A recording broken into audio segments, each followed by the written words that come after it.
এলপিএলের মাঝে সুখবর পেতে যাচ্ছে বাংলাদেশের সেরা আইকন মুস্তাফিজুর রহমান। এবারে আইপিএলে মেঘা নিলামের আগে মুস্তাফিজুরকে নিয়ে কারাকারি। আইপিএলে মুস্তাফিজুর রহমানকে এবার দল নিতে চায় দুই ফ্রাঞ্চাইজি দল। তবে সে কোন দুই ফ্রাঞ্চাইজি দল মুস্তাফিজুরকে নিতে মরিয়া?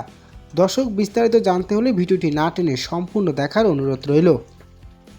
তবে এবারে আইপিএলে দুর্দান্ত পারফরমেন্স করেছেন মুস্তাফিজুর রহমান। তবে আইপিএলের পর এবার বিশ্বকাপে বাজিমাত করেছেন কাটার মাস্টার মুস্তাফিজুর রহমান। তবে এবার বিশ্বকাপ শেষ করে এলপিএল মাতাতে শ্রীলঙ্কায় উড়াল দিয়েছে বাংলাদেশের আইকন মুস্তাফিজুর রহমান। তবে এবার এলপিএলের দামপুলা সিক্সার্সে হয়ে খেলছেন মুস্তাফিজুর রহমান। এলপিএলের মাঝে সুখবর পেতে যাচ্ছে বাংলাদেশের কাটার মাস্টার মুস্তাফিজুর রহমান। 2024 সালে আইপিএলে চেন্নাইয়ের হয়ে আইপিএল মাতিয়েছেন কাটার মাস্টার। চেন্নাইয়ের হয়ে 9 ম্যাচে 14 উইকেট শিকার করে সবার নজর কেড়েছেন কাটার মাস্টার।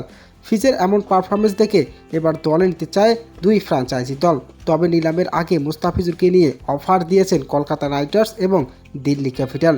তবে এবার কোন দলের হয়ে আইপিএল মাতাবেন কাটার মাস্টার? তো দর্শক, চেন্নাই এবার যদি রিটার্ন না করে তাহলে কলকাতা নাইট রাইডার্স এবং দিল্লি ক্যাপিটালের হয়ে খেলতে পারে বাংলাদেশের কাটার মাস্টার মুস্তাফিজুর রহমান।